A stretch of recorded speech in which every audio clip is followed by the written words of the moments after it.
Have you ever tried to make a swinging paper doll only to have it just hang there and do absolutely nothing? Or maybe you're completely new to this and you have no clue where to even start. Well, today I'm going to show you the easiest method that actually gets results. Plus, I'll share a few critical mistakes that make 99% of people's doll fail completely. By the end of this video, you'll have your own perfectly swinging paper doll using what's already in your house. Now, let's jump right in.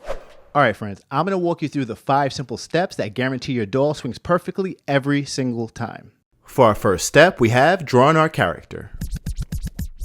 This is where most people start off on the wrong foot. When you create your design, you should start simple. I'm talking big head and skinny limbs. That is going to be your winning formula. Do you remember those cute big head anime characters? You might have seen them in like Naruto, Dragon Ball Z, or even Hello Kitty. You see, drawings like that actually work better than complex designs. And that's because simple shapes can swing way more freely and are so much easier to cut out. So do yourself a favor, save those fancy details for later. First, draw your character as you want the final results to look. Make sure to add a flap of clothing at the top of the head. This is where the design will hang. You could draw the body with bent knees to give it more of a hanging effect, but it's totally fine to have your character standing up. And just a quick important note, I just want to let you guys know I'm drawing on my iPad just because it's easier to see on the camera. For the people at home, feel free to draw your character on the best piece of paper that you have available. But just keep in mind the paper that you use will determine how long your paper doll lasts. So if you find drawing paper that's thin and floppy when you hold it,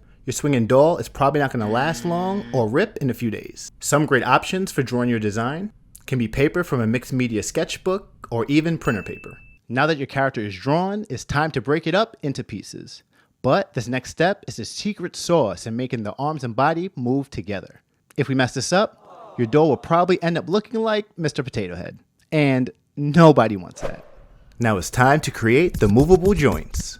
So the first thing on our list, we want to plan out which body parts we want to separate. And we're going to start with the head, the arms, and the body. For those who are wondering, you could do more, but 3 seems to be the magic number. And just a heads up, if you choose to only do 2, I can promise you your doll will end up looking pretty stiff. Alright, so now I want to share with you guys a pro tip that's going to guarantee all your pieces line up. Alright, so first trace the head with the clothing tab on a separate piece of paper. Then, after you're done doing that, you're going to take that same piece of paper and trace the arms. But there's one special thing that you need to do, and that's to draw a connection between the arms. This single piece is what makes the arms swing as one, which is super important for later. Now finally, you're going to grab that same piece of paper and you're going to place it on the body so you could trace it. But make sure to create another hanging tab at the top of the shoulders. One of the problems that you might run into while trying to trace your design is not having the proper lighting, and that can make it really hard to see what you're tracing.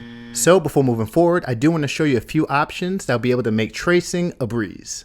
For our first option, we have tracing on your window. Doing this works perfect during the daytime, and you don't have to buy any extra materials. But there's one downside about doing this, and that's drawing at an uncomfortable angle. Your next option that would probably work the best is to use a light box. This item is perfect for tracing your designs and doing it comfortably. You can find these at most art stores between 20 and 100 bucks. So now that all of our designs are traced, it's time for the fun part, and that's the coloring. Alright, so this could be done with markers or paint or anything that you have at your disposal. All you need to do at this point is focus on bringing your design to life. Once you're all done, we can move on to the most important step, and that's cutting out our design. And the first thing you need to do is just take your time. Rushing this step will lead to 2 of the following things. Number 1 is tearing your design, or number 2, and that's creating jagged edges to your limbs. If this happens while you're cutting, it will prevent your design from any swinging movement. So here's a game-changing trick that will help prevent these problems. And that's to draw an outline or a guide for you to follow. Just keep in mind when you draw your outline, you should probably do it about an inch outside of your original design. So doing this will give you more room for error and make it easier to cut your design without cutting out anything important. So the goal while cutting is to cut slowly and try to get smooth edges for all your parts. Now for the final phase, and that's the assembly. There's a small detail here that will determine if your doll lasts for a day or for a year. So pay close attention to how we attach the pieces. First, grab your hole puncher and punch a hole in the hanging tabs you created on the arms and the body pieces. If for some reason you don't have a hole puncher, you could use a pencil to carefully poke through. But if you do this, just make sure you be careful. The last thing you want to do is rip anything. Next, we need to create a bar for our character to hang on. So what you want to do is roll a thin piece of paper as tight as possible. Just keep in mind that the paper needs to be solid enough to hold up our entire design. A good rule of thumb is to test it with one of your pieces. If it holds, you're good to go. Next, draw an X on the back of the head where you want the roll piece of paper to go, and then glue it in place. And make sure you let it dry completely. I personally like to give it an hour just to make sure that everything is stuck on tight. And now it's time to bring this bad boy to life. First, slide the arms through the rolled paper, and then follow with the body. Now we're going to hold our design by flat foot clothing and test out our swinging doll just to make sure everything works. And now it's time for the moment of truth. And there you have it. You just created your very own perfectly swinging paper doll. Alright friends, if you found this video helpful, do me a favor, hit the like and subscribe button for more art tutorials that actually work.